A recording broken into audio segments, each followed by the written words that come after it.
With the U.S. markets now closed for the weekend, SoFi Technologies, trading under the ticker SOFI, finished Friday's session, October 3, 2025, at $25.24.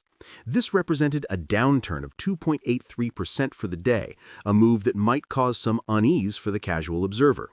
The immediate expectation, seeing that red figure, is that negative sentiment is building around the company. However, the reality of what's happening under the surface at SoFi is far more complex and, frankly, far more interesting than a single day's trading activity might suggest. While the market seems fixated on daily fluctuations and broad macroeconomic headwinds, the core operational narrative of SoFi is quietly strengthening, particularly in a way that many are still overlooking. The common belief is that SoFi's fate is inextricably tied to the volatile world of personal and student loans, a fair assumption given its origins. But to continue viewing it through that narrow lens is to miss the bigger picture. The reality is that SoFi is executing a much broader, more ambitious strategy. It's building a comprehensive financial ecosystem, and the true engine of its future value might not be the lending arm that everyone watches, but the less glamorous yet powerful technology platform that underpins its operations and serves a growing list of external clients. This disconnect between the market's perception and the company's fundamental trajectory is where the real story lies. Looking at the recent stock movement provides essential context.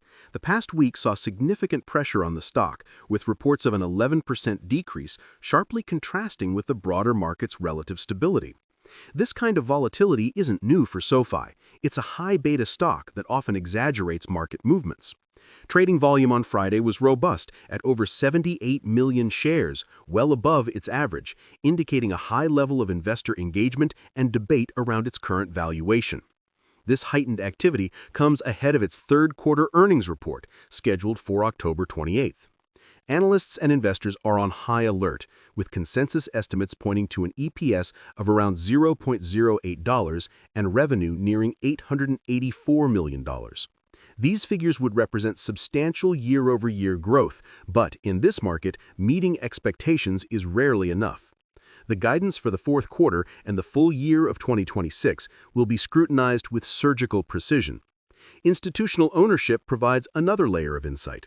As of the most recent filings, over 1,000 institutions hold positions in SoFi, with major players like Vanguard Group and BlackRock being top shareholders. The data shows a significant quarterly increase in shares held by institutions, suggesting that despite the retail-driven volatility, the smart money has been accumulating positions. Firms like SquarePoint Ops and Goldman Sachs have been notable buyers, a sign of confidence in the long-term strategy, even as others might be selling on short-term fears. This dynamic is common in disruptive companies.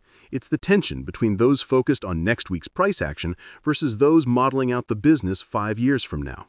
Many self-directed investors using platforms like Schwab Intelligent Portfolios or Fidelity are trying to navigate this, weighing the high growth potential against the palpable risks in the fintech space, which has seen fierce competition from players like Robinhood and Interactive Brokers. To truly understand SoFi, you have to dissect its 3 core business segments because they each tell a different part of the story. First, there's the lending division, the company's foundation. This includes personal loans, student loan refinancing, and home loans. The end of the student loan moratorium was expected to be a massive tailwind, and while it has certainly driven activity, the high interest rate environment has created a more complex reality. Higher rates increase SoFi's funding costs and can dampen consumer demand for borrowing. However, SoFi has a critical advantage here: its national bank charter. This allows the company to fund its loans with low-cost member deposits rather than relying on more expensive wholesale funding markets. This is a structural advantage that many of its non-bank fintech competitors lack, giving it a more resilient net interest margin. The market's expectation was for a simple boom in refinancing, but the reality is a nuanced balancing act between capturing that demand and managing credit quality in a potentially slowing economy. SoFi's ability to attract and retain high-quality borrowers, its history's strength, is being put to the test. Next is the financial services segment, which is the key to the super app vision. This includes SoFi Money, checking and savings, SoFi Invest, SoFi Credit Card, and other products. The goal is to create a flywheel effect. Attract a member with one product, like a personal loan, and then cross-sell them into multiple other services. This strategy, often called the Financial Services Productivity Loop, FSPL, increases the lifetime value of each customer and builds a sticky ecosystem. Member growth has been impressive, reaching over 12 million. But the crucial metric to watch is product adoption. Are members using more than one SoFi product? The company reports that 35% of new products come from existing members, a healthy sign that the strategy is working. This is where SoFi aims to compete with established brokerage firms.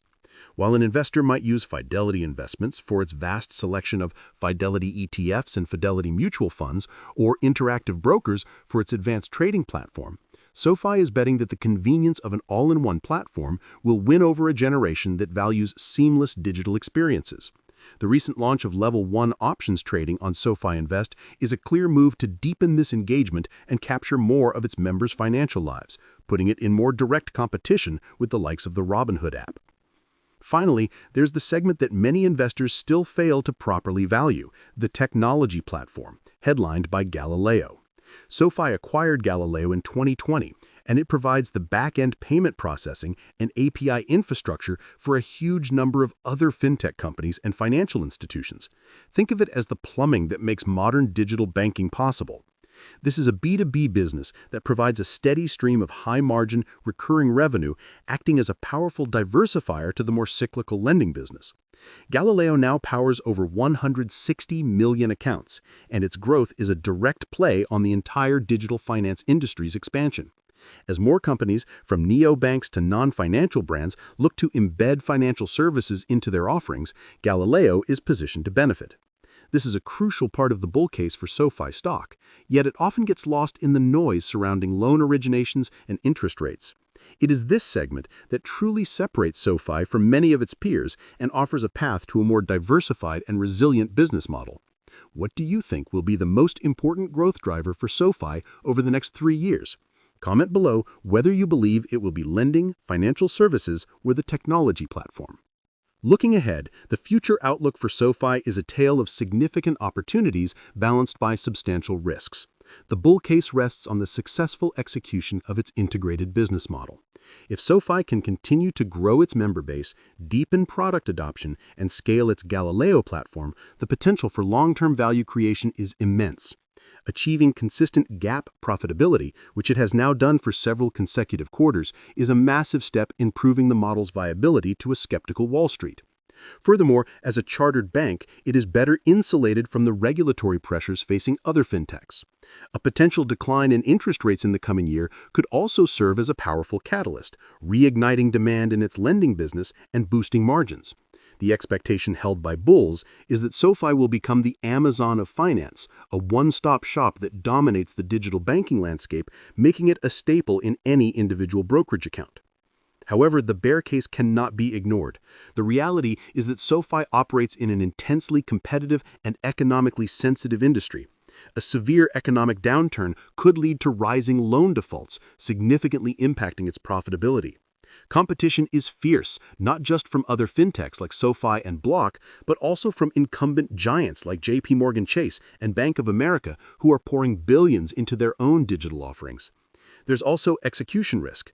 The super app model is notoriously difficult to perfect, and there's no guarantee that SoFi can continue to cross-sell products effectively as it scales. The stock's valuation also remains a point of contention. While it has come down from its highs, it still trades at a premium compared to traditional banks, meaning it is priced for a high level of growth. Any failure to meet these lofty expectations could result in significant downside pressure, a risk that investors using any of the major investing sites must consider. It's a landscape where even strong companies can be punished for the slightest misstep, just as we've seen with high flyers like Tesla stock or Nvidia stock at various points in their history. In conclusion, the story of SoFi Technologies is a classic example of expectation versus reality.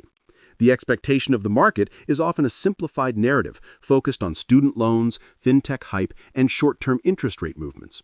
The reality is that SoFi is building a complex, multifaceted financial institution with 3 distinct but interconnected pillars. Its bank charter provides a durable competitive advantage in lending. Its financial services division is fostering a sticky, high-value ecosystem. And its technology platform offers a scalable, high-margin growth engine that the market continues to underestimate. The recent dip in the stock price, driven by broader market fears, may present a disconnect from these strengthening fundamentals. While the path forward will undoubtedly be volatile, the underlying business is far more robust than the daily stock chart might suggest. The challenge for investors is to look past the noise and analyze the core drivers of the business, the reality of its operational execution, not just the fleeting expectations of a fickle market.